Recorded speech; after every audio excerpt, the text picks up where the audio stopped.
ನಿಮಿಷ ದಯವಿಟ್ಟು ಎಲ್ಲರೂ ಈ ವಿಡಿಯೋನ ಕೊನೆಯವರೆಗೂ ನೋಡಿ, ದಯವಿಟ್ಟು ಫಾಲೋ ಮಾಡ್ಕೊಳ್ಳಿ. ಸೈತಾನನ ಉದ್ದೇಶವೇ ನಿಮ್ಮನ್ನು ವಂಚಿಸುವುದು. ಅವನು ನಿಮ್ಮನ್ನು ವಂಚಿಸಲು ಪ್ರಯತ್ನಿಸುತ್ತಾನೆ.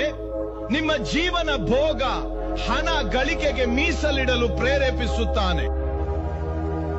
ಈ ವಿಷಯಗಳನ್ನೇ ನಿಮ್ಮ ದೇವರುಗಳೆಂದು ಪರಿಗಣಿಸಿ ಅವುಗಳಲ್ಲಿ ಸಾರ್ಥಕತೆ ಕಾಣುವಿರಿ. ಆದರೆ ಆ ಸುಳ್ಳಿನ ಗುಳ್ಳೆ ಬಹಳ ಬೇಗನೆ ಒಡೆದು ಹೋಗಲಿದೆ. ನೀವು ಇನ್ನೂ ಚಿಕ್ಕವರಾಗಿದ್ದಾಗ ಮಾದಕ ವಸ್ತು ಸೇವನೆಯು ನಿಮ್ಮ ಮನಸ್ಸಿಗೆ ನಿಜವಾದ ಶಾಂತಿಯನ್ನು ನೀಡುತ್ತದೆ ಎಂದು ಅವನು ನಿಮಗೆ ಹೇಳುತ್ತಾನೆ. ಆದರೆ ಕೊನೆಗೆ ನಿಮಗೆ ತಿಳಿಯುವುದು ಏನೆಂದರೆ, ನೀವು ಸಂಪೂರ್ಣವಾಗಿ ಬಂಧನದಲ್ಲಿ ಸಿಲುಕಿಕೊಂಡಿದ್ದೀರಿ ಮತ್ತು ಮೋಸ ಹೋಗಿದ್ದೀರಿ ಎಂದು. ನಿತ್ಯ ಸೈತಾನ ನಿಮ್ಮ ಮಿದುಳು ತೊಳೆಯುವನು.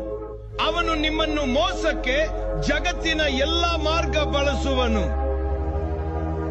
ಮತ್ತು ಕೆಲವೊಮ್ಮೆ ಚರ್ಚ್ ನಿಮ್ಮನ್ನು ನಿಜವಾದ ಯೇಸುವಿನಿಂದ, ಅಂದರೆ ಕ್ಷಮಿಸಬಲ್ಲ, ತೃಪ್ತಿಪಡಿಸಬಲ್ಲ, ಬದಲಾಯಿಸಬಲ್ಲ, ಪರಿವರ್ತಿಸಬಲ್ಲ ಮತ್ತು ಪ್ರೀತಿಸಲು, ನಿಮ್ಮ ಕೈ ಹಿಡಿಯಲು ಹಾಗೂ ನಿಮ್ಮ ಸ್ನೇಹಿತನಾದಲು ಬರುವ ನಿಜವಾದ ಕ್ರಿಸ್ತನಿಂದ ದೂರವಿಡುವ ತಪ್ಪನ್ನು ಮಾಡುತ್ತದೆ.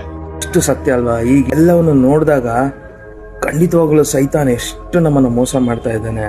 ದೇವರೊಟ್ಟಿಗೆ ಇರುವಂತ ನಮ್ಮ ಅನ್ಯೋನ್ಯತೆಯನ್ನು ಕಿತ್ಕೊಂತಾ ಇದ್ದಾನೆ. ಕ್ಷಣಿಕವಾದಂತ ಆಸೆಗಳಿಗೋಸ್ಕರ ಬೇಡವಾದಂತ ಮಾದಕ ವಸ್ತುಗಳಲ್ಲಿ ನಾವು ಅಡಿಕ್ಟ್ ಆಗಿ ಈಗಲೇ ಎಚ್ಚೆತ್ತುಕೊಂಡು ನಮ್ಮ ಜೀವಿತವನ್ನು ಬದಲಾಯಿಸಿಕೊಳ್ಳೋಣ.